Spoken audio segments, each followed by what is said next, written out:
नमस्कार, मैं अभिषेक कुमार आप सभी का स्वागत करता हूं फोकस स्टडी विद अभी में। तो आप सभी को मेरा जय गुरु। तो चलिए, एंसेंट हिस्ट्री में हम लोग सेकंड चैप्टर वैदिक सभ्यता या फिर वैदिक संस्कृति पे हम लोग चीजों को देख रहे थे। तो आगे कंटिन्यू करते हैं एकदम बेसिक से। देखिए, एंसेंट हिस्ट्री जैसे आपको बहुत टफ लगता है, अगर आप थोड़े अच्छे स्टैंडर्ड एग्जामिनेशन की तैयारी कर रहे हैं, जैसे कि यूपीएससी की तैयारी कर रहे हो या फिर बीपीएससी की तैयारी कर रहे हो, जेपीएससी की तैयारी कर रहे हो, यूपी पीसीएस की तैयारी कर रहे हो या फिर उत्तराखंड पीसीएस की तैयारी कर रहे हैं, तो देखिए जेपीएससी में फिक्स है 5 क्वेश्चन, बीपीएससी में भी अच्छा खासा वेटेज है, कम से कम यहाँ पर भी 4 से 6 क्वेश्चन, क्योंकि इतिहास से ही 30 क्वेश्चन तो भाई, और मिनिमम 25 क्वेश्चन तो पूछे जाते हैं। वेटेज सबसे ज्यादा 13-14 क्वेश्चन मॉडर्न, उसके बाद एंशिएंट और उसके बाद मध्यकालीन से रहते हैं। यूपीएससी में भी अच्छा खासा स्टैंडर्ड लेवल पे क्वेश्चन बन जाते हैं इधर भी। तो भाई देखिए, ये बहुत आसान है अगर एंसेंट हिस्ट्री को अगर आप समझ के पढ़ते हैं। आप अगर गो थ्रू हो रहे हैं, किताबों को रट रहे हैं, वन लाइनर फॉर्मेट में चीजें पढ़ रहे हैं, तो भाई वो आपको याद नहीं रहेगा, ना ही समझ पाएंगे। और अच्छे क्वेश्चन का जो स्तर रहेगा, अंडरस्टैंडिंग लेवल के जो क्वेश्चन रहेंगे, नहीं बना पाएंगे। खैर, इन सब चीजों को छोड़ते हैं भाई। चैप्टर का नाम क्या है? वैदिक सभ्यता। चलिए लिखते चलते हैं और समझते चलते हैं। वैदिक सभ्यता कहना सही है या वैदिक संस्कृति, ये मैंने आपको समझा दिया है। अब ये आपका काम है, अब आप इसको डिसाइड करेंगे कि वैदिक सभ्यता कहेंगे या वैदिक संस्कृति कहेंगे, और क्यों कहेंगे ये भी आप डिसाइड कर पाएंगे। तो आप वैदिक सभ्यता या वैदिक संस्कृति के क्या पढ़ने वाले हैं? इसके इतिहास को पढ़ने वाले हैं। तो मैंने आपको बताया था कि इतिहास की जानकारी या फिर इसका जो स्रोत है, ठीक है ना, इसकी जो सोर्सेस है, इसके 2 सोर्सेस होते हैं, ठीक है। एक होता है आपका पूरा तात्विक स्रोत और एक होता है आपका साहित्यिक स्रोत। अब इतना हम डिटेल नहीं जाएंगे कि पूरा तात्विक स्रोत साहित्यिक स्रोत का मतलब क्या है। बस इतना समझिए कि उत्खनन के द्वारा जो भी वस्तुएं मिलती है और उन सारी वस्तुओं का जब अध्ययन किया जाता है और उससे जो भी जानकारी प्राप्त होती है, वो होता है आपका पुरातात्विक स्रोत। साहित्यिक स्रोत कहने का मतलब कि पुस्तकों के द्वारा, ग्रंथों के द्वारा जो भी आपको जानकारी मिलती है, जो भी सभ्यता की, तो उसको आप कहते हैं साहित्यिक स्रोत। तो ये जो आपका वैदिक सभ्यता है या वैदिक संस्कृति का जो आप इतिहास पढ़ रहे हैं, इसका जो स्रोत है, इसका मेन स्रोत क्या रहा है? साहित्यिक स्रोत रहा है, यानी कि पुस्तकें या फिर कह सकते हैं ग्रंथ। और ये सबसे सटीक वर्ड कहा जाए तो जो पूरा का पूरा जो वैदिक सभ्यता है या वैदिक संस्कृति है, किस पे आधारित है? वेद पर आधारित है। यानी कि वेदों से ही हमें, ठीक है ना, वेदों से ही हमें वैदिक सभ्यता या वैदिक संस्कृति की जानकारी मिलती है, इसलिए हम इसे क्या कहते हैं? वैदिक सभ्यता या फिर वैदिक संस्कृति, ठीक है। अब जैसे आपने पढ़ा हड़प्पा सभ्यता, तो हड़प्पा सभ्यता में साहित्यिक स्रोत तो मिले हैं, पुस्तकें मिले हैं, लेकिन उसको हम लोग पढ़ नहीं पाए, उनके लिपि को हम समझ नहीं पाए। इसलिए वहां पे जब उत्खनन किया गया और उत्खनन के दौरान जो भी स्थल मिले, वहां पे जो भी वस्तुएं मिले, उसके द्वारा हमें जानकारी मिला कि हड़प्पा सभ्यता की जो सामाजिक जीवन कैसी थी, वहां की आर्थिक जीवन कैसी थी, वहां का धार्मिक दृष्टिकोण या फिर उनका धार्मिक दृष्टिकोण से समझ स्तर क्या रहा है, राजनीतिक दृष्टिकोण कैसे रहा, ये हमने जाना, ठीक है। तो उसी प्रकार वैदिक सभ्यता और वैदिक संस्कृति के जो इतिहास है या इसकी जो जानकारी हमें मिलती है, किसका, इसका स्रोत क्या रहा है? साहित्यिक स्रोत रहा, ठीक है। तो हमें जो वैदिक सभ्यता या वैदिक संस्कृति की जानकारी मिली है, किससे मिली है? वेद से मिली है। तो कुल कितने वेद हैं? कुल 4 वेद है, ठीक है। 4 वेद में सबसे पहला वेद, दूसरा वेद, तीसरा वेद और ये चौथा वेद, ठीक है। पहला वेद हो गया आपका ऋग वेद, ठीक। दूसरा जो वेद हो गया ये आपका हो गया यजुर वेद। तीसरा वेद हो गया आपका साम वेद और चौथा वेद हो गया आपका अथर्व वेद, ठीक है। ये कुल मिलाकर के 4 वेद हैं जिससे हमें वैदिक सभ्यता और वैदिक संस्कृति की जानकारी मिली है। क्लियर है भाई? अब देखिए, हमने आपको बोला था कि जो वैदिक सभ्यता है या वैदिक संस्कृति जो है, इसको हम लोग 2 कालखंड में बांटेंगे। इसका टाइम पीरियड कहां से कहां? 1500 ईसा पूर्व से लेकर के 600 ईसा पूर्व, यानी ईसा मसीह के जन्म से पूर्व की बातें हैं ये सभी, ठीक है। समझ में आ रहा है कि नहीं, पहले ये बताइए। तो शुरुआत में हमने बताया था कि जो वैदिक सभ्यता है, हम लोग इसको 2 भाग में बांटेंगे। एक होगा आपका ऋग वैदिक सभ्यता, ठीक है, और एक होगा आपका उत्तर वैदिक सभ्यता, ठीक है, और एक होगा आपका उत्तर वैदिक सभ्यता। क्लियर है? अब देखिए, ऋग वैदिक सभ्यता का टाइम पीरियड 1500 से लेकर के 1000 ईसा पूर्व, और उत्तर वैदिक सभ्यता जो आपका होगा 1000 ईसा पूर्व से लेकर के 600 ईसा पूर्व। ठीक है, अब हमने क्या पढ़ लिया भाई, ऋग वैदिक सभ्यता के बारे में पूरा डिटेल जानकारी पढ़ लिया है। और इसमें हमने किसके बारे में पढ़ा, किस वेद के बारे में पढ़ा हमने, तो ऋग वेद के बारे में पढ़ा। ठीक है, हमने ऋग वेद के बारे में कंप्लीट जानकारी ले ली है कि इस ऋग वेद जो आपका ये जो पहला जो वेद रहा है ऋग वेद, इसमें हमें जानकारी मिली है ऋग वैदिक काल के बारे में। उसमें हमने जाना कि उस समय ऋग वेद में जो बातें लिखी गई है कि उस समय सामाजिक जीवन कैसा रहा, वहां पे आर्थिक जीवन कैसा रहा, वहां राजनीतिक जीवन कैसे रहे, वहां पे धार्मिक जीवन कैसे रहे। ठीक है, लेकिन इसी समय ऋग्वेद के समय ही और भी 3 वेद लिखे गए, जैसे कि अभी आपको मैंने बताया यजुर्वेद, उसके बाद हो गया आपका सामवेद, और उसके बाद हो गया आपका अथर्ववेद। ठीक है, तो अब हम लोग ऋग्वेद जब हमने पढ़ लिया, तो अब इसके बाद जो हम लोग पढ़ रहे होंगे उत्तर वैदिक सभ्यता, जिसमें हम इन तीनों वेद के बारे में जानकारी प्राप्त कर रहे होंगे, यजुर्वेद, सामवेद और अथर्ववेद के बारे में।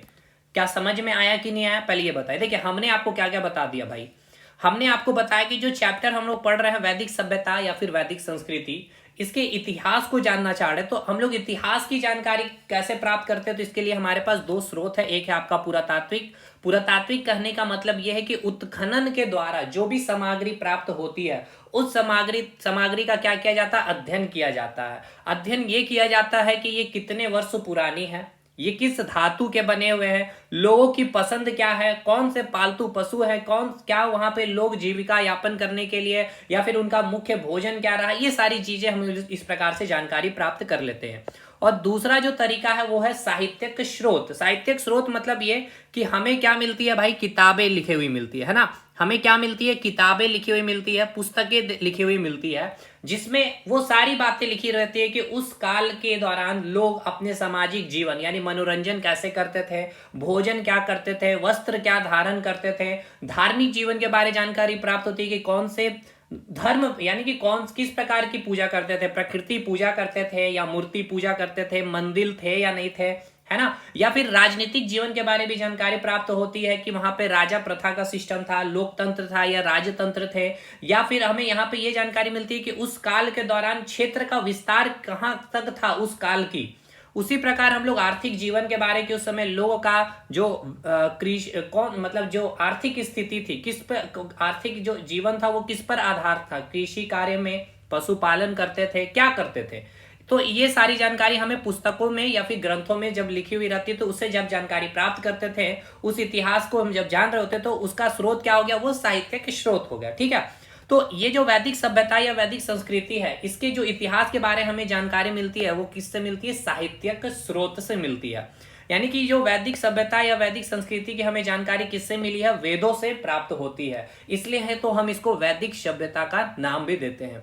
अब रही बात वेद, तो वेद कितने प्रकार के हैं, कुल मिलाकर के 4 वेद है। मैं आगे आपको बताऊंगा, अभी आपको भी पता होगा, वेत्रिय के बारे में आपने सुना होगा, एक शब्द आपको मिलेगा, ये क्वेश्चन भी पूछा गया एग्जाम में। वेत्रिय मतलब क्या है, वेत्रिय का मतलब होता है 3 वेद, है ना।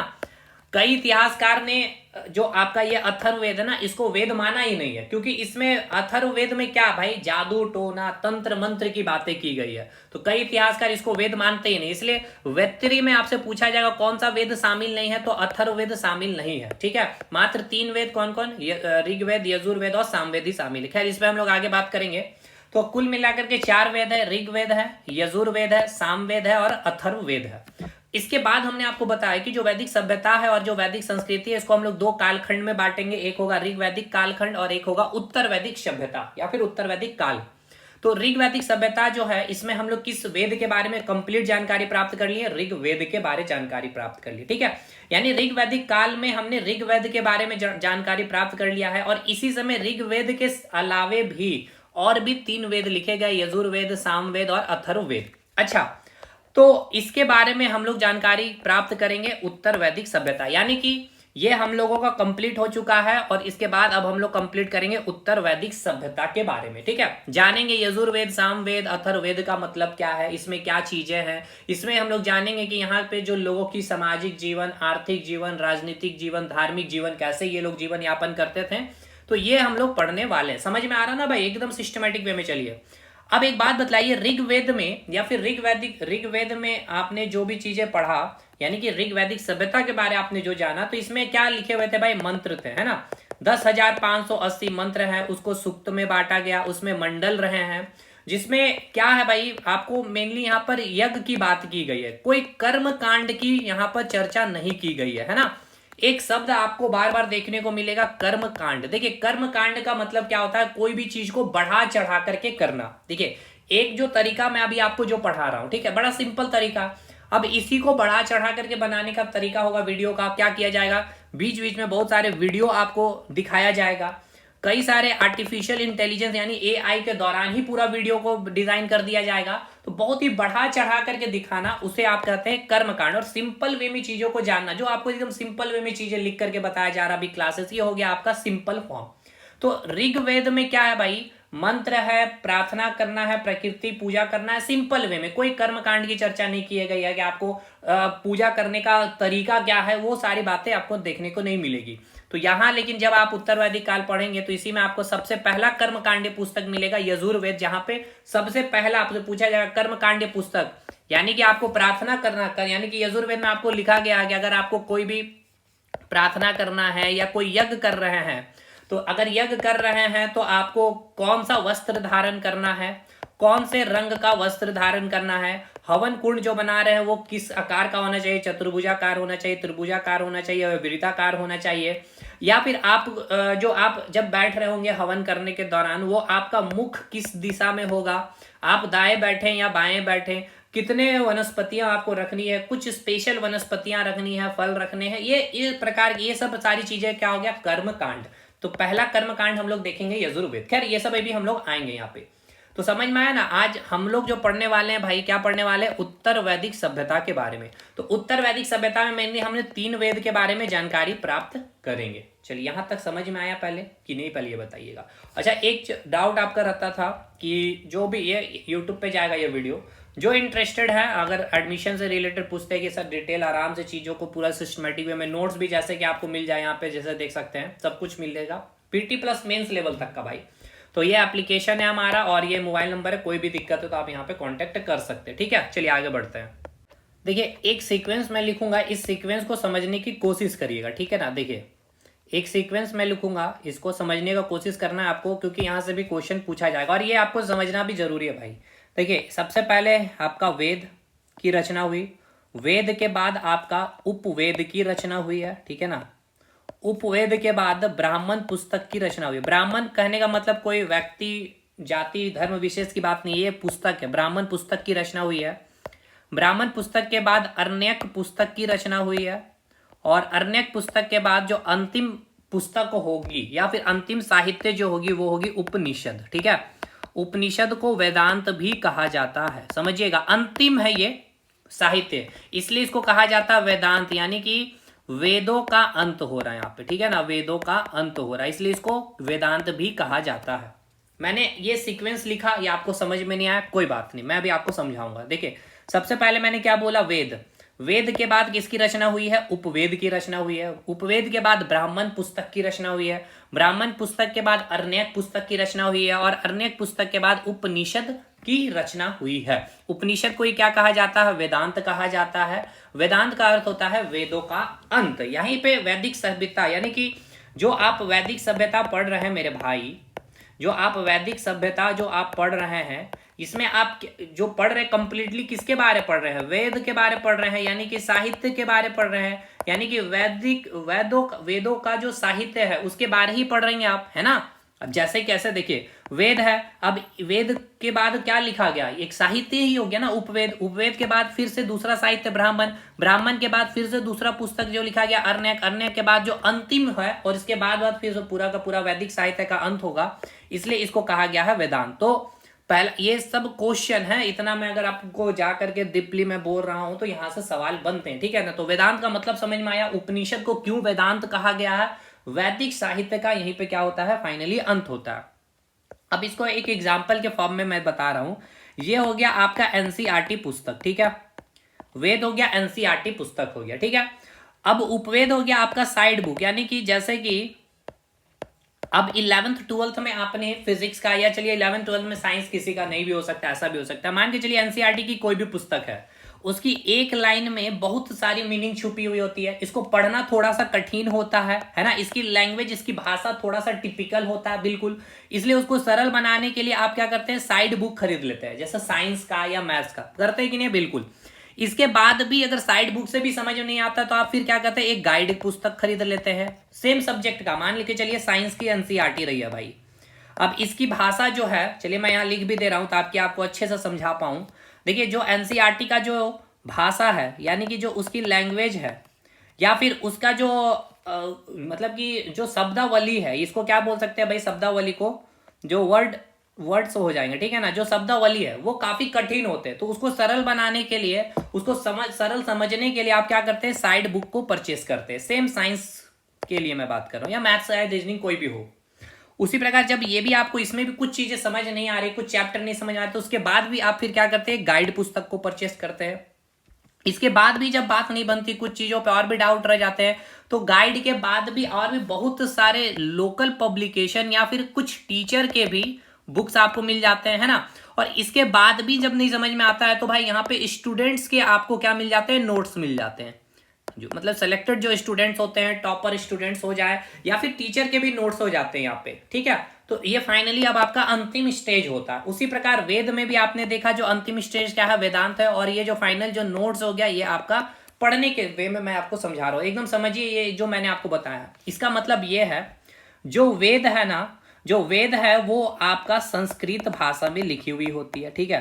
संस्कृत भाषा के साथ साथ ये पद शैली में लिखी हुई होती है, यानी कि पद शैली कहने का मतलब क्या है, कविता के फॉर्मेट में लिखी होती है। देखिए दो चीजें हैं, ये मैंने पहले भी बताया था, और शायद ये मैं आपको दिखा भी दूं। देखिए मैंने पहले भी बताया कि गद्य और पद, गद्य और पद का मतलब क्या है, गद्य का मतलब क्या है, कहानी, और पद का मतलब होता है कविता, है ना। यानी कि यहाँ पे श्लोक लिखे होंगे, जो मंत्र होंगे वो कविता के फॉर्मेट में लिखे होंगे संस्कृत भाषा में, तो उसको आप कहेंगे पद शैली में लिखी हुई है। लेकिन वही मंत्र, ठीक है, अगर कहानी के फॉर्मेट में लिख दिया गया है, एग्जाम्पल दे करके लिख दिया गया, तो उसको आप कहेंगे गद्य। तो पहले बताइए कौन आसान हो गया, सिंपल सी बात है भाई, गद्य आसान हो गया। तो आपके जो ये वेद है ना, ये आपका जो वेद है, ये आपका वेद एक तो संस्कृत भाषा पहले से ही टफ है, दूसरा पद शैली में यहाँ पे श्लोक वाइज श्लोक चीजों को लिखा गया, इसलिए थोड़ा टिपिकल था।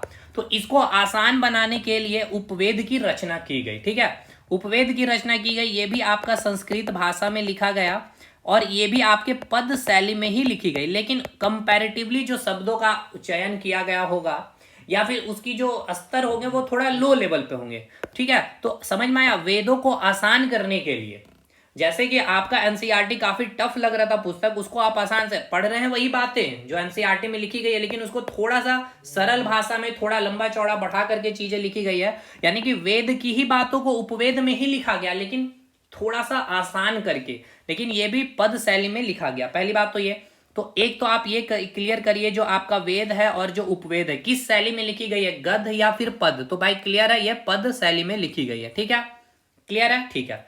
अब इसके बाद उपवेद के में भी, उपवेद की रचना जब हुई, इसके बाद इसमें भी जो बातें लिखी थी नहीं समझ में आने का, इसको और आसान बनाया गया।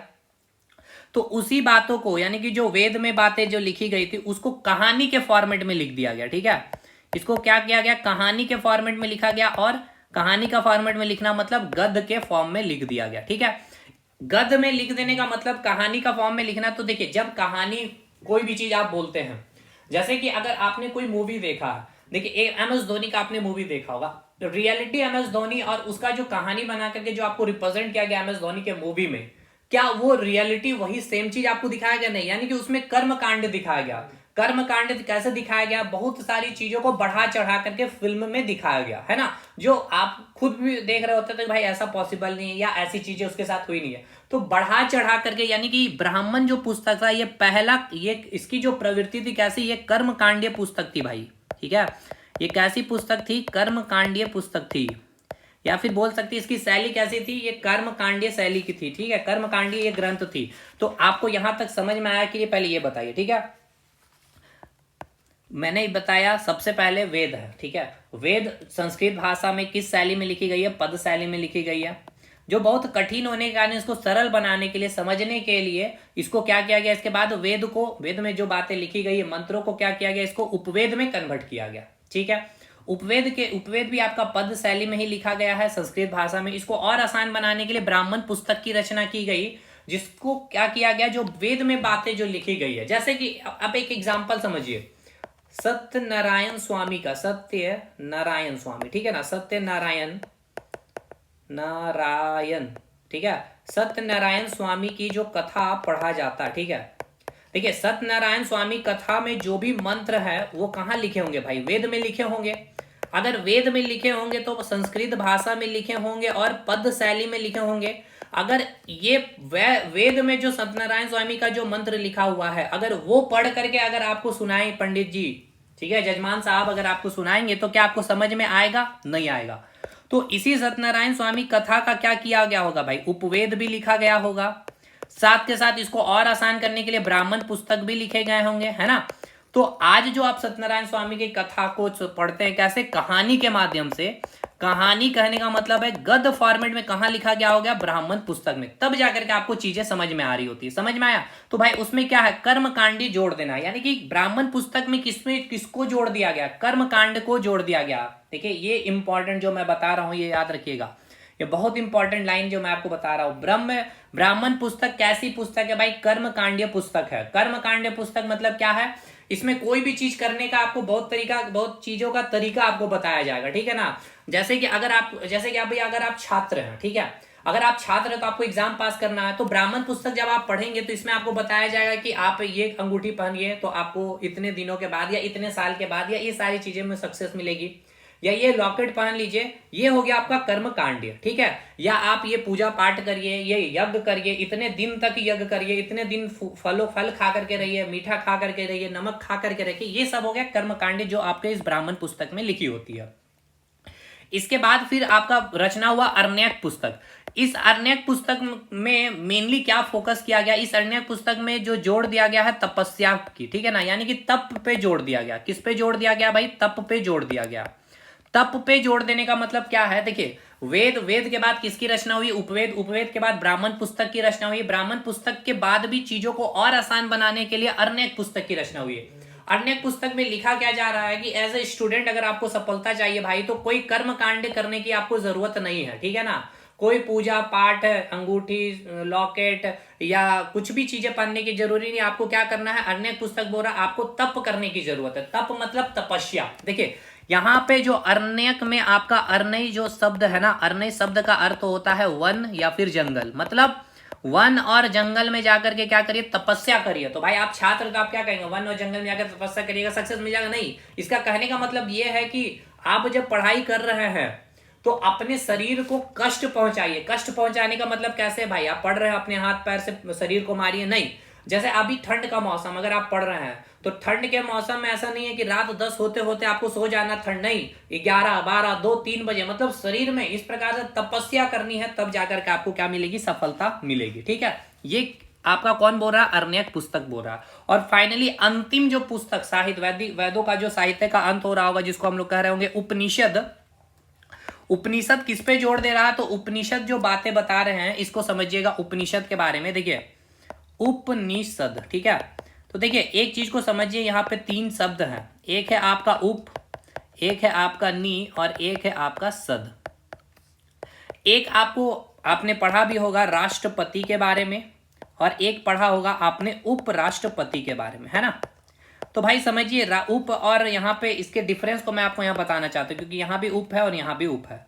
तो जब राष्ट्रपति के स्थान पर पे कौन आ जाता, उपराष्ट्रपति आ जाता। मान लीजिए राष्ट्रपति एब्सेंट है तो कौन देखेगा, कार्यभार संभालेगा भाई, उपराष्ट्रपति। यानी कि उप का अर्थ क्या हो गया, किसी के स्थान पर, या फिर ऐसा समझिए कि राष्ट्रपति के सबसे निकट कौन है भाई, उपराष्ट्रपति। तो इस पे दो, इसका मीनिंग क्या समझ में आया, उप का मतलब बिल्कुल, इसका मीनिंग क्या है भाई, 2 मीनिंग है, किसी के स्थान पर, है ना, किसी के स्थान पर। मान लीजिए मैं अगर नहीं हूं तो मेरे स्थान पर कोई दूसरा टीचर होगा, या फिर ऐसे बताइए मेरे निकट जो बिल्कुल है, मेरे क्लोज या मेरे सब्जेक्ट के जो क्लोज जानकार होंगे वो आपको क्लास लेंगे, निकट। नी मतलब क्या हो जाता है भाई, नी का अर्थ होता है निष्ठावान रूप से, ठीक है ना, निष्ठावान रूप से गुरु के समीप बैठ जाना, आपको गुरु के पास क्या करना, निष्ठावान रूप से गुरु के पास। सद मतलब क्या हो जाना है, बैठना है। मतलब ये उपनिषद हमें किस पर जोड़ दे रहा है? उपनिषद, अच्छा एक बात बतलाइए, निष्ठावान रूप से कहाँ बैठ जाना है? गुरु के पास बैठ जाना है। गुरु के पास, यानी कि आप अभी कहाँ बैठे? हमारे गुरु, एज ए गुरु ही आप हमें मान रहे भाई, तो हमसे आपको क्या मिल रहा भाई? ज्ञान।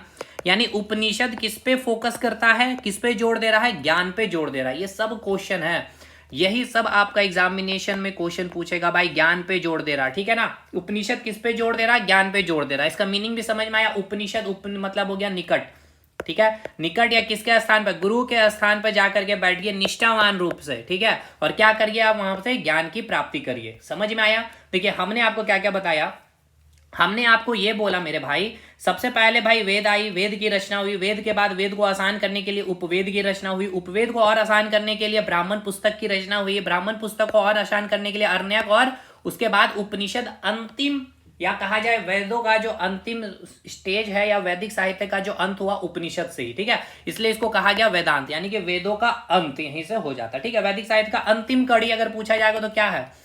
पूरा जो वैदिक सभ्यता आप जो पढ़ रहे हैं, वेद पढ़ रहे हैं, उपवेद पढ़ेंगे, ब्राह्मण पढ़ेंगे, अन्य पुस्तक पढ़ेंगे, और अंतिम उपनिषद, यही अंतिम कड़ी होगी, है ना। जिसके कारण ही उपनिषद को क्या कहा जाता है? वेदांत कहा जाता है। अब आ जाइए एक बार मैं आपको देखता हूं कि आपको कितनी सारी चीजें याद हुई। देखिएगा मैं इस पहले सीक्वेंस को लिखता हूं। सबसे पहले वेद की रचना हुई, उसके बाद वेद के बाद क्या आया भाई? उपवेद आया, ठीक है। उपवेद आया, ठीक है। उसके बाद क्या आया भाई? ब्राह्मण पुस्तक आया, ठीक है। ब्राह्मण पुस्तक के बाद क्या आया साहब? अरण्यक पुस्तक आया। क्या आया? अरण्यक पुस्तक आई। अरण्यक पुस्तक के बाद किसकी रचना हुई सर? अरण्यक पुस्तक के बाद रचना हुई अंतिम जो कड़ी है भाई वैदिक साहित्य का, वो है आपका उपनिषद, जिसको आप क्या कहते हैं? वेदांत, यानी वेदों का अंत। अब हमें ये बताइए कि जो ब्राह्मण पुस्तक, अच्छा पहले हमें ये बताइए जो वेद है और जो उपवेद है किस शैली में लिखी गई है सर? पद शैली में लिखी गई है। ये सर आपका सवाल है ये सर, ठीक है। जो ब्राह्मण पुस्तक है ये किस शैली में लिखी गई है सर? ये गद्य शैली में लिखी गई है। किस शैली में लिखी गई है सर? गद्य शैली में लिखी गई है। ये तो ठीक है सर। अब हमें ये बताइए कि जो आपका ब्राह्मण पुस्तक है ये किस पे जोड़ दे रहा है? गद्य शैली मतलब आपको ये तो समझ में आ रहा ना, गद्य शैली का मतलब क्या है? कहानी फॉर्म में लिखा गया हुआ, ठीक है। और ये आपका कविता के फॉर्म में लिखा गया होगा, या आप ऐसे समझिए श्लोक वाइज श्लोक चीजें लिखी गई होगी, जो काफी टिपिकल होंगे संस्कृत भाषा में, ठीक है। अब हमें ये बताइए ब्राह्मण पुस्तक किस पे जोड़ दे रहा है? कर्म कांड पे जोड़ दे रहा है। किस पे जोड़ दिया है? ब्राह्मण पुस्तक ने कहानी के द्वारा चीजों को बताया गया है, तो बहुत चीजों को एक्स्ट्रा जोड़ करके, यानी कि कर्म कांड, ठीक है ना। कर्म कांडीय पुस्तक है ये। कैसा पुस्तक है भाई? ये कर्म कांडीय पुस्तक है ना। कर्म कांडीय पुस्तक है। अरण्यक के बारे अगर आपसे पूछ लिया जाए तो अरण्यक के बारे आप क्या बोलेंगे? अरण्यक के बारे बोलेंगे ये किस पे जोड़ देता है? अरण्यक। तो हमने क्या बोला? अरण्यक में अरण्य जो है आपका, इसका अर्थ क्या होता है? वन, या फिर आप क्या कहेंगे? जंगल। यानी वन और जंगल, इसका कहने का मतलब क्या है भाई? एकांत कर लीजिए खुद को, ठीक है ना। तो अगर आपको सफलता प्राप्त करनी है मेरे भाई, तो आप क्या करिए? तपस्या करिए, तप करिए। कर्मकांड पुस्तक है ब्राह्मण पुस्तक, ठीक है। अरण्यक बोल रहा आप तप करिए, एकांत हो लीजिए, एकांत पढ़िए। ठंड के दिन में उसके विपरीत जाके ठंड में पूरे रात पढ़िए, सुबह मॉर्निंग उठिए। गर्मियों के दिन में ऐसा नहीं है कि भाई गर्मी लग रहा है तो आप धूप में आ रहे हैं, खिड़की से धूप आ रही है तो भी आप बैठ के पढ़िए। शरीर को कष्ट दीजिए, तपस्या करिए, है ना। ये अरण्यक पुस्तक बोल रहे हैं। और उपनिषद का अर्थ क्या है, या फिर ये किस पे जोड़ दे रहा है भाई? यहाँ पे बोला जा रहा है ज्ञान के समीप, सॉरी गुरु के पास, गुरु के नजदीक जाकर के निष्ठावान रूप से बैठे, यानी कि ज्ञान के अर्जित करिए। तो ये किस पे जोड़ दे रहा है? उपनिषद किस पे जोड़ दे रहा है? तो ज्ञान पे जोड़ दे रहा, ठीक है। ब्राह्मण पुस्तक किस पे जोड़ दे रहा है? कर्म कांड के ऊपर जोड़ दे रहा है। अरण्यक किस पे जोड़ दे रहा है? तप, यानी कि तपस्या के ऊपर जोड़ दे रहा। अब इसको थोड़ा और मैं आसान करता हूं। देखिए हमने आपको क्या बताया सर? 4 वेद है, ठीक है। 4 वेद है भाई। सबसे पहला वेद है आपका ऋग्वेद, जिसमें आपको ऋग वैदिक सभ्यता के बारे जानकारी मिली, ठीक है। इसके बाद आपका जो दूसरा वेद है यजुर्वेद है। तीसरा जो वेद है वो है आपका सामवेद है। और चौथा जो वेद है वो है आपका अथर्ववेद है, ठीक है ना। चौथा क्या है आपका? अथर्ववेद है ना, ठीक है। अब एक इसको समझिए, जो मैंने अभी आपको ये बताया है ये सभी क्या है भाई? ये वेद है। ऋग्वेद, देखिए यहां लिखा ना वेद, ये वेद, ये वेद, ये वेद, ठीक है। ये क्या है भाई? वेद है। ये भी क्या है? वेद है। ये भी क्या है? वेद। मैं एकदम बेसिक कर रहा हूं ताकि आपको समझ में आ सके। आपके जो डाउट आ रहे हैं ना, मुझे पता आपके डाउट है। देखिए तो ये जो ऋग्वेद है, ये जो ऋग्वेद है इसका क्या लिखा गया होगा? इसका क्या लिखा गया होगा भाई? इसका उपवेद लिखा गया होगा, ठीक है। तो आपको पता होना चाहिए ऋग्वेद का उपवेद क्या है। बताइए तो जरा, ऋग्वेद का उपवेद क्या है? आर्युवेद, ठीक है। उसी प्रकार यजुर्वेद का भी क्या लिखा गया होगा सर, उपवेद लिखा गया होगा। उसी प्रकार सामवेद का भी क्या लिखा गया होगा सर, उपवेद लिखा गया होगा। और उसी प्रकार अथर्ववेद का भी उपवेद लिखा गया होगा, ठीक है। यानी कि जो ऋग्वेद है उसको सरल करने के लिए क्या लिखा गया होगा, उपवेद लिखा गया होगा। यजुर्वेद को सरल करने के लिए उपवेद लिखा गया होगा। सामवेद को सरल करने के लिए उपवेद लिखा गया होगा। अथर्ववेद को, क्योंकि ये सभी क्या है भाई, वेद है, ये सभी वेद है, तो वेद को सरल करने के लिए क्या रचना की गई, उपवेद। उसी प्रकार उपवेद के बाद किसकी रचना की गई थी, ब्राह्मण पुस्तक की रचना की गई है, ठीक है। उसी प्रकार ब्राह्मण पुस्तक यजुर्वेद का भी होगा। अब उसका नाम आपको एग्जाम में पूछा जाएगा, ठीक है। देखिए मैं इसलिए बता रहा हूं ना कि वो रट लेते हैं आप और फिर एग्जामिनेशन में भूल जाते हैं, या फिर आपको समझ में नहीं आता ये आखिर हम पढ़ क्या रहे हैं। तो सामवेद का भी उपवेद लिखा गया, तो उपवेद के बाद क्या लिखा गया होगा, इसका ब्राह्मण पुस्तक लिखा गया होगा। अथर्ववेद का भी क्या लिखा गया होगा, ब्राह्मण पुस्तक लिखा गया होगा, ठीक है, समझ में आया। उसी प्रकार ब्राह्मण पुस्तक के बाद फिर क्या लिखा गया होगा सर, ब्राह्मण पुस्तक के बाद लिखा गया होगा अर्णयक पुस्तक, या उसके बाद इसका क्या लिखा गया होगा, उपनिषद लिखा गया होगा। उसी प्रकार इसका भी अर्णयक लिखा गया, उपनिषद लिखा गया होगा। सामवेद का भी अर्णयक लिखा गया होगा, उपनिषद लिखा गया होगा। अथर्ववेद का भी अर्णयक लिखा गया होगा और उपनिषद लिखा गया होगा। समझ में आया कि नहीं आया, पहले ये बताइए, यहां तक चीजें क्लियर है या फिर नहीं है, पहले हमें ये बताइए, ठीक है। ये सारा आपको याद करना है, ये पूरा जो मैंने अभी आपको यहाँ पे बनाया ना, ये आपको पूरा याद करना होगा, ठीक है। ये आपको पूरा याद करना होगा। अभी तो ये मैं जस्ट आपको बताया हूं, समझाया हूं, आपको याद क्या करना होगा इस प्रकार से। देखिए जो ऋग्वेद है इसका उपवेद का नाम बताइए, इसका ब्राह्मण पुस्तक का नाम बताइए, अर्णयक पुस्तक का नाम बताइए और उपनिषद पुस्तक का नाम बताइए। यजुर्वेद का उपवेद का नाम बताइए, ब्राह्मण पुस्तक का नाम बताइए, अर्णयक पुस्तक का नाम बताइए, उपनिषद का नाम बताइए। सामवेद का उपवेद का नाम बताइए, ब्राह्मण, अर्णयक और उपनिषद का नाम बताइए। अथर्ववेद का उपवेद का नाम बताइए, ब्राह्मण का नाम बताइए, अर्णयक का नाम बताइए और उपनिषद पुस्तक का नाम बताइए। मतलब ये आपको समझ में आ रहा है, यानी कि जो आपका ऋग्वेद है ना, इसको सरल भाषा में जो लिखा गया होगा, इसके लिए क्या लिखा गया होगा, पहले उपवेद लिखा गया होगा, तो उसका नाम क्या है, तो उसका नाम है, आपको पता होना चाहिए, आयुर्वेद, ठीक है। उसका क्या नाम है, आयुर्वेद। उसी प्रकार यजुर्वेद के लिए भी उपवेद लिखा गया, उसका नाम क्या था भाई, अधर्युवेद, ठीक है, अधवर्यु, ठीक है, अधवर्यु। अभी मैं आपको बताऊंगा। सामवेद के लिखा गया है उद्गाता उपवेद है, ठीक है। और अथर्ववेद का उपवेद क्या लिखा गया, ब्रह्म। ये अभी मैं आपको बताऊंगा, तो इसको पहले हटा देते हैं, ये आपका क्लियर कट रहे तो अभी आपको ज्यादा अच्छा से दिखेगा, भी समझ में आएगा, ठीक है ना। चलिए भाई, यहां तक कोई दिक्कत है, कोई दिक्कत नहीं है। तो अभी हमने आपको यहां तक सारी चीजें जो जो भी मैंने आपको बताया, क्या क्या बताइए, एक बार मैं फिर से आपको यहाँ पर रिकॉल करते चलता हूँ। देखिए हमने बताया वैदिक सभ्यता के इतिहास की जानकारी हमें स्रोत से मिलती है, पुरातात्विक साहित्य। वैदिक सभ्यता की जानकारी हमें कहाँ से मिली है, साहित्यिक स्रोत से मिली है। कुल मिलाकर के 4 वेद है, यानी कि जो वैदिक सभ्यता है इसकी जानकारी हमें वेदों से प्राप्त हुई, इसलिए हम इसको वैदिक सभ्यता कहते हैं। कुल मिलाकर 4 वेद है, ऋग्वेद, यजुर्वेद, सामवेद और अथर्ववेद, ठीक है। और एक शब्द आपको मिलेगा वेत्तरीय मतलब होता है 3 वेद। इस 3 वेद में आपका कौन सा वेद शामिल नहीं है, तो ये आपका अथर्ववेद शामिल नहीं है। क्यों नहीं है वो हम आपको आगे भी बताएंगे। मेनली इसमें इसलिए शामिल नहीं है कि अथर्ववेद में क्या बातें की गई है, क्या बातें लिखी गई है, जादू टोना लिखा गया है, तंत्र मंत्र की बातें की गई है। कोई भूत प्रेत पढ़ लिया तो कौन सा मंत्र फूकना है, क्या आपको जड़ी बूटी पहनाना है, कौन सा लॉकेट पहनाना है, सांप काट लिया है तो कौन सा मंत्र पढ़ना है, बिच्छू काट लिया तो कौन सा मंत्र पढ़ना है, ये सारी बातें आपका अथर्ववेद में लिखी गई है, ठीक है। चलिए आगे बढ़ते हैं। अब वैदिक सभ्यता में मैंने आपको बताया कि इसको हम लोग 2 कालखंड में बांटेंगे, एक होगा ऋग्वैदिक सभ्यता, एक होगा आपका उत्तर वैदिक सभ्यता। ऋग्वैदिक सभ्यता का टाइम पीरियड ये है जिसमें हम लोग ऋग्वेद के बारे में अध्ययन करेंगे। ऋग्वेद में हमने जाना था कि जो प्रार्थना और जो यज्ञ है, जो पूजा करने की विधि, उपासना की विधि, यहाँ पे कहीं भी कर्म कांड का जिक्र नहीं किया गया, ठीक है, कर्म कांड का जिक्र नहीं किया गया। लेकिन यहीं पे जब हम तीसरे जो रेस्ट यजुर्वेद, सामवेद, अथर्ववेद जब पढ़ रहे होंगे, इसमें हम लोग मेनली इसको क्या नाम देंगे, उत्तर वैदिक सभ्यता। और जो इसके बाद जो दूसरा वेद होगा यजुर्वेद, ये सबसे पहला, या फिर पूछा जाएगा जो कर्मकांडीय पुस्तक है यजुर्वेद, पहला कर्मकांडीय वेद अगर आपसे पूछा जाएगा, यानी कि वह वेद जो पहला कर्मकांडीय वेद है। समझिए भाई 2 चीजें हैं। यजुर्वेद क्या है, पहला कर्मकांडीय वेद है, ये सब नोट्स में मिलेगा। और आपसे पूछा जाएगा पहला ब्राह्मण पुस्तक, ठीक है, सॉरी, अगर आपसे पूछ लिया जाएगा ब्राह्मण जो पुस्तक है उसकी शैली कैसी है, या फिर वो किस पे जोड़ देता, तो कर्म कांड पे जोड़ देता। ब्राह्मण पुस्तक भी किस पे जोड़ देता है, अभी मैंने आपको बताया था, कर्म कांड पे जोड़ देता। देखिए ब्राह्मण पुस्तक किस पे जोड़ देता है, कर्म कांड पे जोड़ देता। और पहला वेद जो आपका कर्म कांड वेद है तो वो क्या हो जाएगा, यजुर्वेद, ठीक है, वो क्या हो जाएगा आपका यजुर्वेद।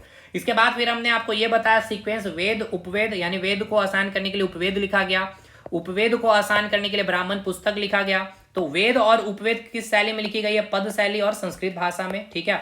और ब्राह्मण क्या है भाई? थोड़ा सा कहानी के फॉर्म में लिखा गया है, यानी गद्य के फॉर्म में लिखा गया, बढ़ा चढ़ाकर, यानी कि कर्म कांडीय है ये, यानी कर्म कांड पे ये जोड़ देता है, यानी आपको पूजा पाठ करना चाहिए, आपको कुछ अंगूठिया वगैरह पहन लेनी चाहिए, लॉकेट वगैरह पहन लेनी चाहिए, सच्चे सफलता प्राप्त करनी चाहिए।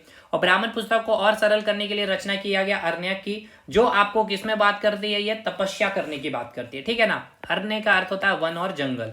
लास्ट अंतिम जो आपका वैदिक साहित्य का जो अंतिम कड़ी है वो है उपनिषद, जिसको कहा गया वेदांत भी, क्योंकि वैदिक साहित्य का अंत यहीं पे हो जाता है फाइनली उपनिषद से।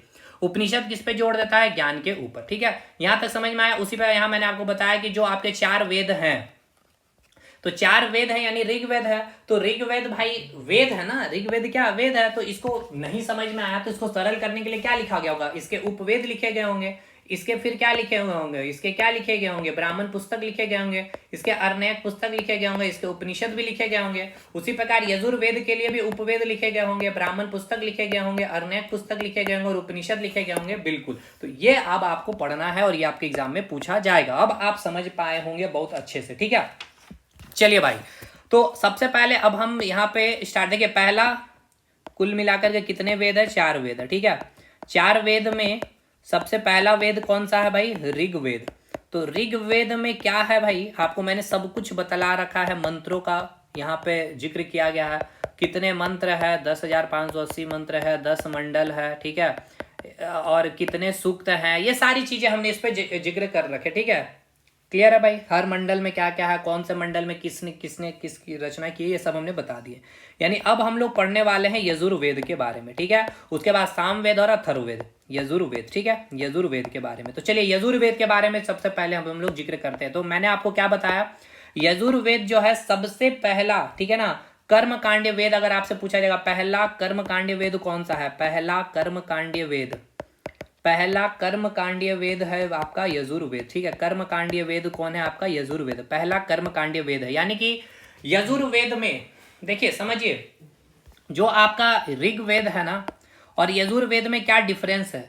देखिए, इसमें जो मंत्र लिखा गया है, यानी कि आपको जो पूजा पाठ करना है, ठीक है, या उपासना करनी है या यज्ञ करना है, सिंपल आप मंत्र पढ़िए, काम हो जाएगा आपकी, ठीक है। जो भी आप मांग रहे भगवान से या जो भी परेशानियां हैं। लेकिन यजुर्वेद में क्या बोला जा रहा है? इसी चीज को, मंत्र को पढ़ने के लिए कर्म कांड तरीके से, यानी कि केवल मंत्र पढ़ने से नहीं होगा भाई, मंत्र पढ़ने से नहीं होगा। मंत्र आपको पढ़ना है, साथ के साथ आपको 6 दिन, 4 दिन, 5 दिन, 21 दिन तक यज्ञ को पढ़ना है। उसके लिए आपको जजमान को बुलाना होगा।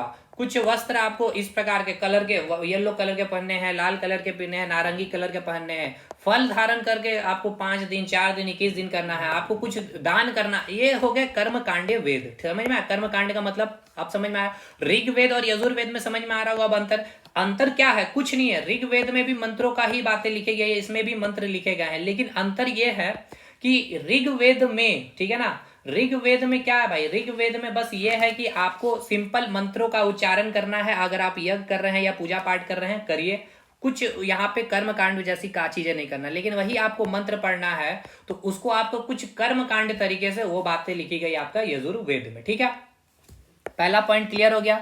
तो पहला कर्म कांड वेद अगर आपसे पूछा जाएगा तो वो कौन हो जाएगा? यजुर्वेद हो जाएगा। दूसरा पॉइंट अगर आपसे पूछ लिया जाए तो देखिए, यजुर्वेद जो है आपका गद और पद दोनों में लिखा गया है। ऋग्वेद किस में लिखा गया? पद शैली में लिखा गया था। ये सब मैंने पहले, ये पूरा ऋग्वैदिक सभ्यता में 5 क्लास लिया, आई थिंक मैंने, है ना, 5 या 6 क्लास लिए, जो भी उस समय बता देगा। तो यजुर्वेद जो है आपका गद और पद, ठीक है ना, गद और पद दोनों शैली में लिखी गई है। गद और पद दोनों शैली में लिखी गई है, ठीक है। जो यजुर्वेद है वो जो आपके 2 प्रकार के, ठीक है, यजुर्वेद जो है वो आपके 2 प्रकार के। यजुर्वेद कितने प्रकार के? 2 प्रकार के। यजुर्वेद भाई कितने प्रकार के हैं? 2 प्रकार के। कौन कौन से? तो देखिए 2 प्रकार के। एक हो जाएगा आपका कृष्ण यजुर्वेद और एक हो जाएगा आपका शुक्ल यजुर्वेद। एक हो जाएगा आपका कृष्ण यजुर्वेद और एक हो जाएगा आपका शुक्ल यजुर्वेद, ठीक है, एक हो जाएगा आपका शुक्ल यजुर्वेद। तो जो कृष्ण यजुर्वेद जो है ना वो आपका पद शैली में लिखा गया है, ठीक है, और जो आपका शुक्ल यजुर्वेद है ये आपका गद एंड पद दोनों शैली में लिखा गया। ठीक है, समझ में आया कि नहीं भाई।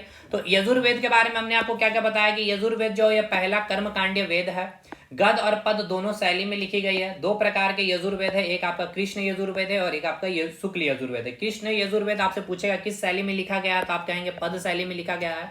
और जो शुक्ल यजुर्वेद है वो किस शैली में लिखा गया है, तो गद और पद दोनों में लिखा गया है, यानी कि इसमें कहानी भी है और कविता के फॉर्मेट में भी श्लोक को लिखेगा। ठीक है, चलिए दूसरा यजुर्वेद हो गया, मतलब दूसरा वेद हो गया। तीसरा वेद अब आओगे आपका सामवेद। तीसरा आपका आ जाएगा सामवेद। ठीक है, देखिए भाई आपका ऋग्वेद के बारे में मैंने सारी चीजें बता दिया कि सबसे प्राचीनतम वेद, कितने मंत्र, ये सारी चीजें हो गया। यजुर्वेद के बारे में भी क्लियर हो गया। सब चलिए सामवेद के बारे में हम लोग पढ़ते हैं।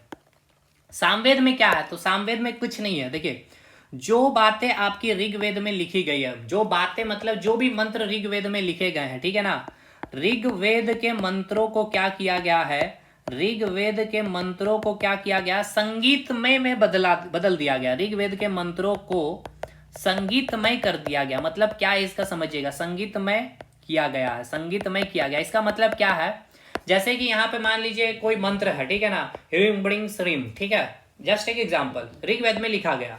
अब इस ह्रीम ब्रिंग श्रीम को क्या कर देगा, एक मंत्र म्यूजिक टोन में जोड़ दिया गया। इससे क्या है कि एक तो जो श्रोता है यानी कि जो सुनने वाले हैं उनको भी चीजें बड़ी आसानी से समझ में आ रही होगी, सुनने में भी थोड़ा सा मतलब बहुत अच्छा लग रहा होगा, और जिससे उनको क्या लग रहा होगा कि वाकई हम जो भगवान के पास जो भी चीजें मांग रहे हैं या फिर जो भी चीजें बताना चाह रहे हैं जो भगवान तक पहुंच पा रही है। तो उसको क्या किया गया, देखिए सामवेद में कुछ नई चीजें नहीं है भाई। इसमें जो ऋग्वेद के जो मंत्र थे उसको क्या किया गया, संगीतमय किया गया है। यजुर्वेद में भी कुछ नई चीजें नहीं है। जो मंत्र ऋग्वेद में लिखे गए तो उसको क्या कर दिया गया, कर्म कांडे उसमें जोड़ दिया गया केवल। ठीक है, उसके बाद सामवेद में क्या किया गया, वही सारे मंत्रों को संगीतमय कर दिया गया। और यहीं से याद रखिएगा, यही सामवेद से आपको पूछा जाता है कि भारतीय शास्त्र संगीत का जो जनक रहा है यही सामवेद है। यानी कि जो भारतीय शास्त्रीय संस्कृत, देखिए भारतीय शास्त्रीय संगीत जो है, ठीक है ना, भारतीय शास्त्रीय संगीत का जो स्रोत है वो स्रोत क्या है भाई, यही आपका सामवेद है। वही क्या है आपका, यही सामवेद है। भारतीय शास्त्रीय संगीत का स्रोत कौन है, तो यही सामवेद है। ठीक है ना, यानी कि भारतीय शास्त्रीय संगीत का जो जनक हुआ या इसकी जो खोज हुई एक तरह से समझिए, वो कहां से हुई, तो यही सामवेद से ही निकली है। ठीक है, क्लियर है भाई, सामवेद समझ में आ गया। चलिए अब चौथा वेद पे आ जाइए। चौथा वेद है वो आपका है अथर्ववेद। ठीक है, वो क्या है आपका अथर्ववेद। देखिए अथर्ववेद में क्या लिखा गया, अथर्ववेद में क्या चर्चा किया गया, इसमें तंत्र मंत्र, ठीक है ना, इसमें तंत्र मंत्र और जादू टोना का चर्चा किया गया। इसमें तंत्र मंत्र की चर्चा है, जादू टोना की चर्चा की गई है। मतलब कि कोई काम नहीं हो रहा है, ठीक है, कोई काम करवाना है तो वो मंत्र को क्या किया गया, जादू टोना के फॉर्म में। इसमें सारी चीजें, जादू टोना कैसे करना है, तंत्र मंत्र कैसे करना है, ये सारी चीजें की जानकारी आपको कहां से मिलेगी, अथर्ववेद में मिलेगी। ठीक है, अथर्ववेद में मिलेगी। तो इसीलिए देखिए एक शब्द मैंने अभी आपको बताया था, वैत्रीय शब्द। ठीक है, वैत्रीय शब्द का अर्थ होता है तीन वेद।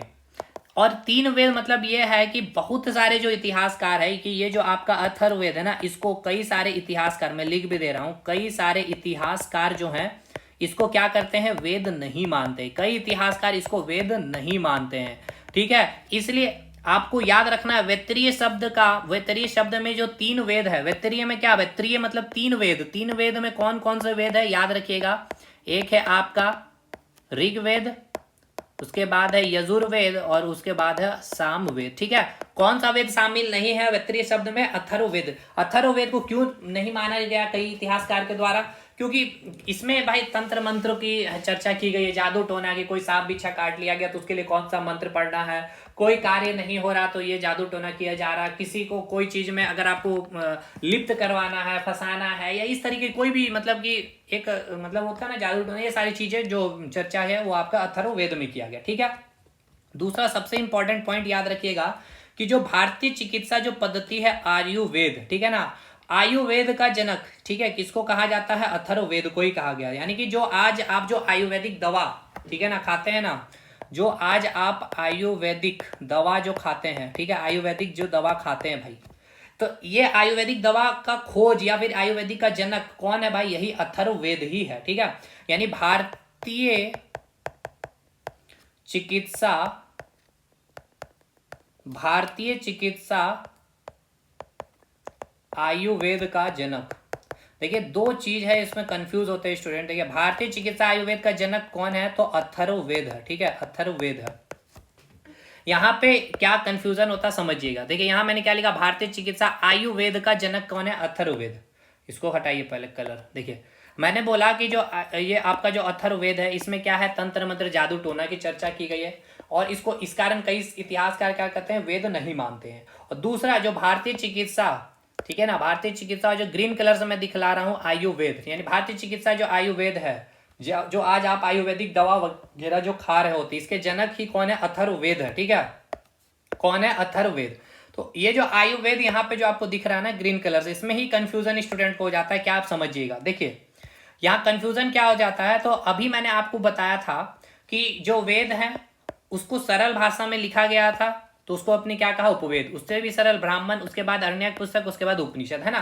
तो देखिए ऋग्वेद का जो उपवेद है, यानी ऋग्वेद में भी जो भी बातें लिखी गई थी संस्कृत भाषा में पद शैली में, उसको सरल भाषा में लिखा गया, पद शैली में ही, संस्कृत भाषा में ही। तो उसके लिए क्या रचना किया गया, उपवेद। और उस उपवेद का भी नाम क्या है भाई, आयुर्वेद। तो इससे कंफ्यूज नहीं होना है आपको। ऋग्वेद का उपवेद क्या है, आयुर्वेद, जिसकी रचना किसने की है, धन्वंतरी ने की है। मैं अभी आपको बताऊंगा। और अगर आपसे पूछे, देखिए अगर आपसे पूछेगा ऋग्वेद का उपवेद कौन है भाई, तो आयुर्वेद है, ठीक है। कंफ्यूजन नहीं होना, अथर्ववेद वहां पर टिक मत कर दीजिएगा। आयुर्वेद की रचना धन्वंतरी ने किया, ये भी आपको मैं बताऊंगा। और अगर आपसे पूछ ले कि भारतीय चिकित्सा आयुर्वेद का जनक, तो वो आप बोलेंगे अथर्ववेद, ये नहीं कि आप ऋग्वेद बोल दीजिएगा। समझ में आया यहां तक चीजें कि नहीं आया, पहले ये बताइए। चलिए अब देखिए जो वेद है, वेद को जो पढ़ने वाले होते हैं, वेद को जो पढ़ेंगे, ठीक है, वेद को पढ़ने वाले को क्या कहा जाता है भाई, वेद को पढ़ने वाले को पुरोहित कहा जाता है। वेद को जो पढ़ते हैं ना उसको कहा जाता है पुरोहित। वेद को पढ़ने वाले को क्या कहा जाता है, पुरोहित। तो जैसे कि सारे वेद है, ऋग्वेद, यजुर्वेद, सामवेद, अथर्ववेद, इसको पढ़ने वाले क्या होंगे, पुरोहित होंगे। तो उसके नाम आपसे पूछा जाएगा, ठीक है। तो एक एक करके सबसे पहले नाम पढ़ते हैं, याद करते हैं। देखिए जो ऋग्वेद है, ठीक है, ऋग्वेद को जो पढ़ने वाले जो भाई पुरोहित होंगे, ठीक है ना, अलग अलग सारे वेद को पढ़ने वाले पुरोहित हैं। तो ऋग्वेद को पढ़ने वाले जो पुरोहित हैं, यहां मैं लिख दे रहा हूं पुरोहित का नाम, ठीक है, पुरोहित। और ये हो गया आपका वेद, ठीक है, ये हो गया वेद इधर, और ये हो गया आपका पुरोहित। तो ऋग्वेद को जो पढ़ने वाले जो पुरोहित होते हैं उसको कहा जाता है होत्री, या फिर उसको कहा जाता है होता, ठीक है। जो ऋग्वेद, ये एकदम याद रखिए, क्वेश्चन पूछेगा ऋग्वेद के पुरोहित को क्या कहा जाता है। ऋग्वेद को पुरोहित मतलब क्या होता है, वेद को पढ़ने वाला। नेक्स्ट सेकंड नंबर, इसके बाद है आपका यजुर्वेद, ठीक है। उसके बाद आएगा आपका सामवेद को पढ़ने वाले पुरोहित, और उसके बाद आएंगे अथर्ववेद, ठीक है, अथर्ववेद। चलिए यजुर्वेद, भाई यजुर्वेद के बारे में कुछ आप बता सकते हैं। यजुर्वेद क्या है, सबसे पहला कर्मकांडीय वेद है। इसको, इसमें क्या है भाई, दो प्रकार के यजुर्वेद, एक कृष्ण यजुर्वेद और एक शुक्ल यजुर्वेद है। इसमें एक कृष्ण यजुर्वेद क्या है भाई आपका, याद करिए, कृष्ण यजुर्वेद आपका पद शैली में लिखा गया है, और शुक्ल यजुर्वेद गद और पद दोनों शैली में लिखा गया। तो यजुर्वेद को पढ़ने वाले जो पुरोहित है उसको क्या कहा जाता है, याद करिए, नाम को एकदम याद रखना, उसको कहा जाता है अर्धवर्यु, ठीक है ना। उसको क्या कहा जाता है, अधवर्यु, अधवर्यु कहा जाता है। क्या कहा जाता है, अधवर्यु कहा जाता है, अधवर्यु कहा जाता है। क्या कहा जाता है, अधवर्यु कहा जाता है। मैंने बोला ऋग्वेद को पढ़ने वाले जो पुरोहित है उसको होता या होत्री कहा जाता है। ऋग्वेद को पढ़ने वाले जो पुरोहित उसको अधवर्यु कहा जाता है। और जो सामवेद है, तो सामवेद में क्या है भाई, सामवेद में जो ऋग्वेद के जो मंत्र उसको संगीतमय किया गया है। संगीतमय यानी कि गाना, गाना मतलब गाना, तो इसी के जो पुरोहित है उसको कहा जाता है उद्गाता। तो गाता से याद रखिएगा, गाना संगीतमय, ठीक है ना। सामवेद में क्या गया, ऋग्वेद के मंत्रों को संगीतमय किया गया, तो इसके पुरोहित को क्या कहा जाता है, उद्गाता कहा जाता है। और इसके बाद अथर्ववेद में क्या है, जादू टोना तंत्र मंत्र की जिक्र की गई, और भारतीय चिकित्सा आयुर्वेद का जनक भी है। और इसको क्या किया जाता है, कई इतिहासकार इसको वेद भी नहीं मानते हैं। तो जादू तंत्र मंत्र ये सब कार्य करने के लिए कहाँ जाना होगा, ब्राह्मण के पास। ऐसे याद रखिएगा बस, ठीक है। तो इसके जो पुरोहित है उसको क्या कहेंगे, ब्रह्म कहेंगे, ठीक है। इसके पुरोहित को क्या कहा जाता है, ब्रह्म कहा जाता है। याद हुआ कि नहीं, पहले हमें ये बताइएगा भाई, क्या कहा जाता है, ब्रह्म कहा जाता है। हमने आपको क्या बताया कि जो वेद है, वेद को पढ़ने वाले को क्या कहा जाता है, पुरोहित कहा जाता है। ऋग्वेद को पढ़ने वाले को क्या कहा जाता है, उस पुरोहित का क्या कहा जाएगा, होता या होत्री कहा जाएगा। यजुर्वेद को पढ़ने वाले पुरोहित को क्या कहा जाएगा, अधवर्यु कहा जाएगा। सामवेद को पढ़ने वाले पुरोहित को क्या कहा जाएगा, उद्गाता कहा जाएगा। अथर्ववेद को पढ़ने वाले पुरोहित को क्या कहा जाएगा, ब्रह्म कहा जाएगा। क्लियर है भाई ये सारी चीजें, चलिए ठीक है। अब आइए, जैसे मैंने आपको बताया था एक सीक्वेंस, वेद, वेद के बाद किसकी रचना हुई है, उपवेद की रचना हुई है, ठीक है। और ये दोनों किस फॉर्मेट में लिखा गया है, पद शैली में लिखा गया है, ठीक है। उसके बाद उपवेद के बाद किसकी रचना हुई है भाई, ब्राह्मण की रचना हुई है, ठीक है। ब्राह्मण पुस्तक के बाद किसकी रचना हुई है, अरण्यक पुस्तक की रचना हुई है। और अरण्यक पुस्तक के बाद किसकी रचना हुई है, उपनिषद की रचना हुई है, जिसको आप कहते हैं वेदांत। यहीं पे वैदिक साहित्य का अंत होता है, यही अंतिम कड़ी है। ब्राह्मण पुस्तक किस पे जोड़ देता है, कर्म कांड पे जोड़ देता है ना। अरण्यक किस पे जोड़ देता है, तप पे, तपस्या पे। उपनिषद किस पे जोड़ देता है, ज्ञान पे। तो उसी प्रकार यहाँ पे अब याद रखना है, इसको अभी मैं यहाँ पे हटा रहा हूँ, ठीक है। तो उसी प्रकार अब यहाँ पे ध्यान से समझिए, बहुत इंपॉर्टेंट करवा रहा हूँ भाई। ये हो गया आपका वेद में, ठीक है। ये वेद में आपका यहाँ पे मैं लिख दिया हूँ ऋग्वेद। दूसरा में आपका ये आ जाएगा यजुर्वेद, ठीक है। उसके बाद तीसरे नंबर में आ जाएगा भाई सामवेद। और चौथे नंबर में आ जाएगा आपका अथर्ववेद, ठीक है। सभी वेद हैं। तो भाई ये वेद हैं, तो इसके क्या लिखे होंगे, उपवेद। यानी कि ऋग्वेद के क्या लिखे गए होंगे भाई, बताइएगा। ऋग्वेद का भी कोई उपवेद होगा कि नहीं होगा, बताइए। तो ऋग्वेद के उपवेद को क्या कहा जाता है, मैंने बताया था आयुर्वेद, ठीक है। क्या कहा जाता है, आयुर्वेद। और इसकी रचना किसने किया है, धन्वंतरी ने किया। किसने रचना किया है, धन्वंतरी। एकदम याद कर लीजिए, टिप में बैठा लीजिए एकदम, ठीक है ना। कहाँ बैठा लीजिए, टिप में बैठा लीजिए। और ये मैंने बताया भी था ऋग्वेद में, याद करिए। धन्वंतरी इसकी रचयिता है, 10वें मंडल में इसका वर्णन भी किया गया, ठीक है। तो ऋग्वेद का रचना जो उपवेद है उसको क्या कहेंगे भाई, हम लोग आयुर्वेद कहेंगे। इसकी रचना किसने की है, धन्वंतरी ने की है। क्लियर है, कोई दिक्कत, कोई दिक्कत नहीं, सही। चलिए नेक्स्ट है यजुर्वेद। तो यजुर्वेद के बारे में, इसका जो उपवेद है, इसके उपवेद को क्या कहा जाता है, धनुर्वेद, ठीक है। धनुर्वेद कहा जाता है। इसकी रचना किसने किया है, विश्वामित्र ने किया है, ठीक है। विश्वामित्र कौन है भाई, एक ऋषि है। ये विश्वामित्र कौन है भाई, इसके एक ऋषि मुनि है। क्लियर है, ये सब याद करिए, मैंने बताया था। तो आपको याद हो गया, यजुर्वेद का उपवेद क्या हो गया, धनुर्वेद, ठीक है। अब एक बात को बताइए भाई, ये सब जो उपवेद हैं, ठीक है। उपवेद क्या है, वेदों को सरल करने के लिए चीजें लिखी गई होगी, है ना। तो ऋग्वेद को सरल करने के लिए उपवेद लिखा गया, उसको आपने क्या कहा, आयुर्वेद कहा। यजुर्वेद को सरल करने के लिए जो उपवेद लिखा गया, उसको आपने क्या कहा, धनुर्वेद कहा। यानी कि जिसकी रचना किसने की, विश्वामित्र ने किया। उसी प्रकार से जो सामवेद है, सामवेद को सरल करने के लिए क्या लिखा गया होगा, उपवेद लिखा गया होगा। इसको आपने क्या कहा, गंधर्व वेद, ठीक है। गंधर्व वेद। कई बार आपसे एग्जाम में पूछा जाता है, गंधर्व का अर्थ क्या होता है, प्रेम। इसकी रचना किसने किया था, तो भरत मुनि ने किया था। भरत मुनि ने किया था। इसकी रचना किसने किया है, भरत मुनि ने किया है, ठीक है। ये पूछेगा भाई आपसे एग्जाम में। देखिए यहाँ पे समझिए, ये क्या था भाई, पुरोहित थे। यानी वेदों को पढ़ने वाले जो व्यक्ति होंगे उसको आप पुरोहित कहेंगे। ऋग्वेद को पढ़ने वाले कौन थे भाई, होता या होत्री। यजुर्वेद को पढ़ने वाले हो गए भाई अध्वर्यु हो गए। सामवेद को, ऐसे भी यजुर्वेद है, ठीक है। यजुर्वेद को पढ़ने वाले अध्वर्यु है, अध्वर्यु है। सामवेद में संगीत में किया गया मंत्रों को, तो संगीत में से गाथा से गाना हो गया, तो उद्गाता याद हो गया। अथर्ववेद में जादू टोटक तंत्र मंत्र को पढ़ने के लिए हमें ब्राह्मण के पास जाना होगा, तो ऐसे याद रखना है, इसके पुरोहित को ब्रह्म कहा जाता है। उसके बाद ऋग्वेद के जो आपके जो उपवेद होंगे उसको क्या कहा जाता है, आयुर्वेद कहा जाता है। आयुर्वेद की रचना धन्वंतरी ने किया। इसकी चर्चा कहाँ है, ऋग्वेद के 10वें मंडल में किया गया, चिकित्सा सूक्त में। याद करिए, सब कुछ बताया। और एक मैंने बताया था कि भारतीय चिकित्सा आयुर्वेद के जनक कौन है, तो अथर्ववेद है। उसी प्रकार फिर आपका आ गया यजुर्वेद। तो यजुर्वेद की जो उपवेद है वो कौन है भाई, यजुर्वेद का उपवेद क्या है भाई, याद करिए, धनुर्वेद, ठीक है। धनुर्वेद, जिसकी रचना किसने किया है, विश्वामित्र ने किया है। इसके बाद सामवेद। सामवेद का जो उपवेद है वो क्या है भाई, गंधर्ववेद, ठीक है। गंधर्ववेद, जिसकी रचना भरत मुनि ने किया है। और अंतिम जो है अथर्ववेद। अथर्ववेद का जो उपवेद है उसको कहा जाता है शिल्पवेद। इसे कहा जाता है शिल्पवेद, जिसकी रचना किया है किसने, इसकी रचना किया गया विश्वकर्मा ने किया था, ठीक है ना। इसकी रचना किसने किया था, विश्वकर्मा ने किया था, ठीक है। इसको मैं कल एक बार देख लूंगा विश्वकर्मा था कि कौन था, कोई दिक्कत नहीं, नोट्स में तो फिर मिल ही जाएगा। एग्जैक्ट मैं शायद भूल भी सकता हूँ। खैर देखिए, ये आपको समझ में आया कि नहीं भाई, मेन बताइएगा। तो ये चारों वेद का उपवेद आपको याद हुआ, ठीक है। चारों वेद को पढ़ने वाले को पुरोहित के नाम आपको याद हुआ कि नहीं, पहले ये बताइए। चारों वेद के बारे सारी जानकारी आपको समझ में आई कि नहीं आई, वेद। उसके बाद ये जो सीक्वेंस रहा आपका, ठीक है, ये जो सीक्वेंस रहा, वेद, वेद के बाद उपवेद, उपवेद के बाद ब्राह्मण पुस्तक की रचना, अरण्यक पुस्तक की रचना, उपनिषद पुस्तक जिसको आपने वेदांत का, ये आपको समझ में आया कि नहीं आया, ये बिल्कुल समझ में आ गया सर।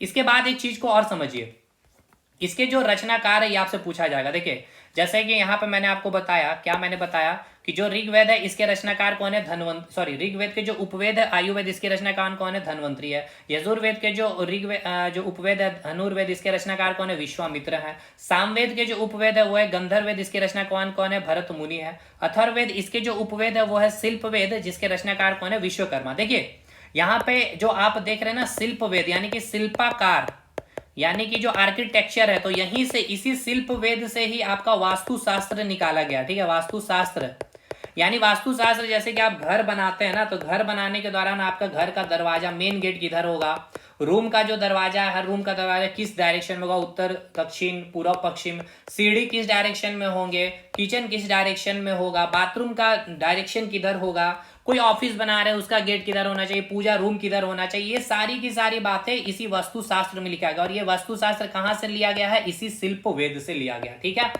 समझ में आया कि नहीं आया, पहले मैं ये बताया बताइए। आज का सेशन पूरा समझ में आया।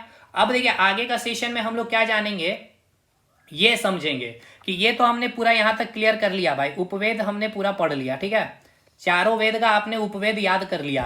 अब चारों वेद को मैं एक जगह जोड़ूंगा, उसके ब्राह्मण पुस्तक के बारे पढ़ेंगे, अरण्यक पुस्तक पढ़ेंगे और उपनिषद पढ़ेंगे। यानी कि इसका मतलब ये कि ये जो आपने देखा यहाँ पे, जैसे ये आपने देखा ना भाई मेरे, अभी ये आपने देखा ना कि यहाँ पे आपने वेद का नाम लिखा और उसके उपवेद लिखे, वेद है तो उसके उपवेद लिखे ही आए होंगे, उसके ब्राह्मण पुस्तक की रचना की गई होगी, अरण्यक पुस्तक की रचना की गई, उपनिषद की रचना की गई। तो आपने देखा कि जो आपका ऋग्वेद है, ठीक है, ये जो आपका ऋग्वेद है इसका जो उपवेद है भाई, ये क्या है, आयुर्वेद है। उसी प्रकार इसका ब्राह्मण पुस्तक भी होगा, है ना। उसी प्रकार यजुर्वेद का भी ब्राह्मण पुस्तक होगा, उसी प्रकार इसका अरण्यक पुस्तक भी होगा, इसका उपनिषद भी होगा, इसी का भी अरण्यक होगा, इसका भी उपनिषद होगा। समझ में आ रहा है, सामवेद का भी होगा, अथर्ववेद का भी होगा। तो ये कल हमारा टारगेट होगा। टफ काम है भाई ये, देखिए टफ तो कुछ नहीं, मैं लिख दूं फटाक से चीजें खत्म। इसको चाहता तो मैं लिख करके फट से खत्म कर देता, लेकिन ये जो डेप्थ में जाके चीजें जो अब आपको समझ में आई है वो आपका सबसे मेन पॉइंट था। आई होप की चीजें सेशन अच्छा लगा होगा। बाकी अगर हमारे साथ जो भी जुड़ना चाह रहे हैं, एप्लीकेशन ये दिख रहा होगा, कमेंट सेक्शन में लिंक है, कोई डाउट है इस नंबर पे कांटेक्ट कर सकते हैं। मिलते हैं नेक्स्ट वीडियो में। बिल्कुल मेंस तक की चीजें नहीं भाई, मैं इंटरव्यू तक की भी बातें करता हूँ, मेंस में जो ऑब्जेक्टिव में उसकी भी बातें करता हूँ। मतलब एक बार पढ़िए, ऐसा पढ़िए कि हर चीज को खत्म कर पाए। ठीक है, मिलते हैं नेक्स्ट वीडियो में, तब तक के लिए धन्यवाद।